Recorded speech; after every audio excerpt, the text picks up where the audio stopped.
I think when they're addressing complicated topics like sustainability, the more that they can align with standards rather than just relying on the evidence that the suppliers are providing. Because procurement does procure goods and services that are vastly different, and they can't expect themselves to be experts on every single topic and the different impacts on sustainability.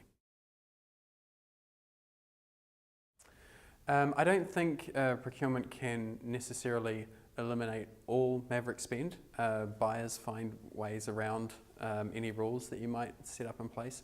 But I think if you can provide a very strong vision and mission for procurement and for the company in general as to why you're trying to avoid maverick spend, if you can align it to your company's sustainability mission or the fact that you want to try and avoid using suppliers that use modern slavery in emerging markets and that sort of thing, then it gives the buyer another cause for pause, if you will, before going off and doing maverick spend.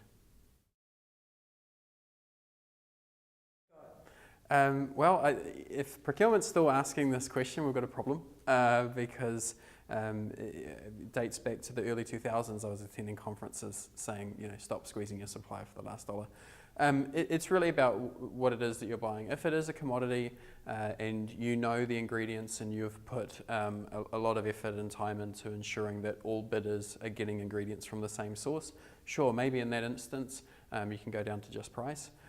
But in most cases, companies are looking for value out of their suppliers, so something that goes beyond just the commodity price, but a long-term partnership that's going to bring more to the company than just a cheap commodity.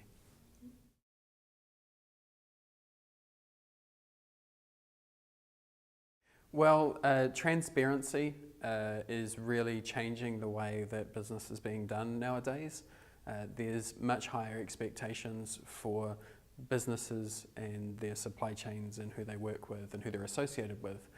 So I think the technology around due diligence, around assurance, around using companies that are reputable, I think that's going to be a big game changer in the way that companies decide what suppliers to use.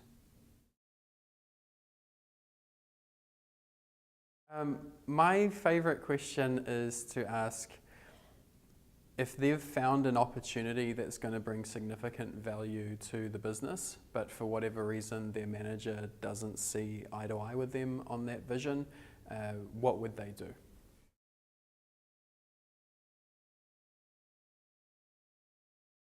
Procurement fraud can come in many forms. There is collusion to coordinate backhanders, and that can be as simple as ordering 9 kayaks and having 10 delivered. Procurement fraud can also happen in obfuscation, so maybe they overlook certain things, or when going out to do an audit they look the other way when there's certain activities going on. I think some kind of third-party validation or third-party verification of the operations of the supplier that's looked at by a different department than procurement can help address some of those. But ultimately, there needs to be not just the checks and balances, but the way that those actors are remunerated, be they procurement or compliance or what have you, has to align with achieving a more sustainable outcome. If they're simply remunerated on just checking a box, then you're going to have more room for those types of issues happening.